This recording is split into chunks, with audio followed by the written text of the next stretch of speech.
Welcome to Black Contemporary Television News. I'm your host, Eurro Stevens. And I'm Will Murphy.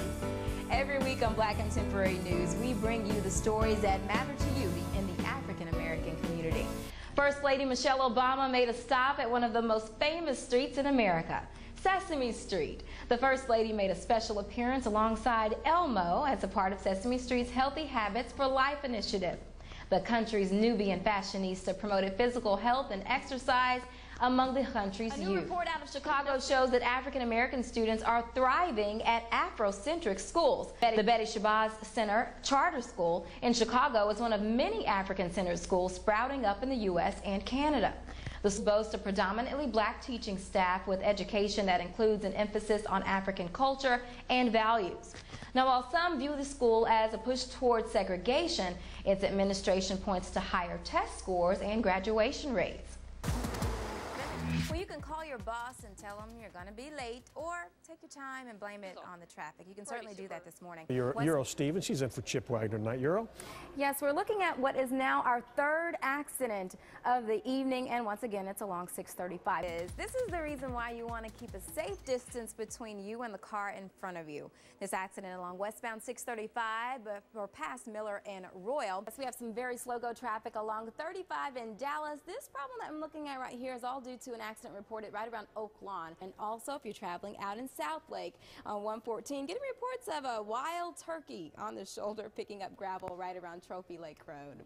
I'm Eurro Stevens, Fox 4 News. This week we highlight the African Chamber of Commerce, and joining me today is Sammy Akimulero, President and CEO of the Dallas-Fort Worth Chamber.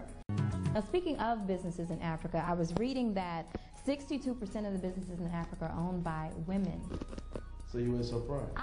Yes, I was very surprised by that. This weekend was fun. It was family time. You know, my son was born 3 months early last year. Oh, that's right, yeah. Preemie baby. A lot of African Americans have premature kids. We have the highest rate of prematurity in the African American community. I was one of them.